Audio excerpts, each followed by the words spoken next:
E oggi a Petralia Soprana non solo buon cibo e tanto folklore, ma anche artigianato. E incontriamo nuovamente il signor Alfredo, che abbiamo già conosciuto in passato e che prepara davvero tante cose belle. Buongiorno. Buongiorno a lei, buongiorno. Ma cosa ha portato oggi a Petralia Soprana? Tutto quello che produco io, con le mie mani, con la mia testa, con i miei sacrifici, sono contentissimo di contribuire per le feste, il mio piccolo modesto contributo per aumentare il valore delle feste nelle Madonie. Ecco, lei ha ricreato un angolo bellissimo. Sì.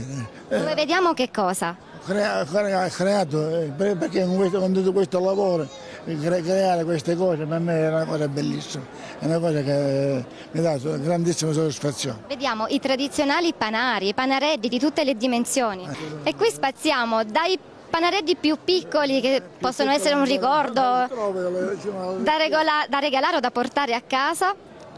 Maggiormente da regalare, più ne ho regalate centinaia di queste cestine. La gente ci fa piacere mettere nelle macchine, nello specchio retrovisore, e io ci dico ogni volta che vi obbligo a pensare a me quando la tratto della macchina. Ma è complicato farli così piccoli, ci vuole un po' più tecnica? Li faccio con molta facilità e senza occhiali li faccio, anche quelle piccole. Ma da quanti anni lei realizza queste piccole opere? Da quando ero ragazzo facevo queste cose, poi ho lavorato, dopo quando sono andato in pensione mi ho messo a fare, dedicato un po' di più tempo a queste lavorazioni. E da chi ha imparato? E un vicino di casa me l'ha imparato da quando ero ragazzo. Ma come si faceva una volta? Osservando. Sì, più o meno, è sempre lo stesso, il sistema è sempre lo stesso, si continua sempre le tradizioni. Dai più piccoli alle ceste davvero molto grandi. Che utilizzo si può fare di una cesta così?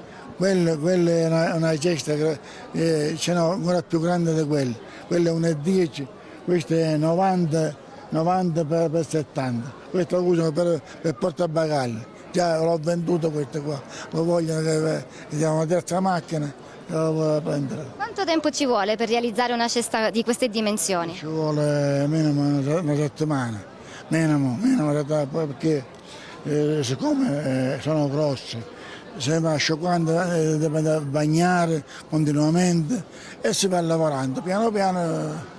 Senta, ma il materiale utilizzato qual è?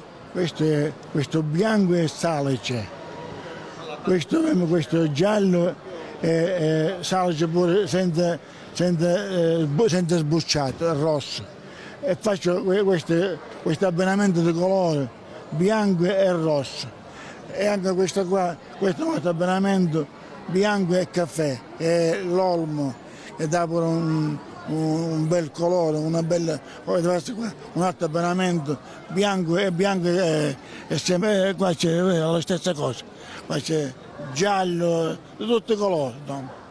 Ma quello che ha catturato in realtà la nostra attenzione oggi è qualcosa di molto creativo e anche simbolico, perché da qui traspare anche la sua passione per questa terra e per la nostra bella Sicilia. La vogliamo mostrare, la Sicilia che ha realizzato lei? Volevo fare questa Sicilia, volevo creare, però non sapevo come fare.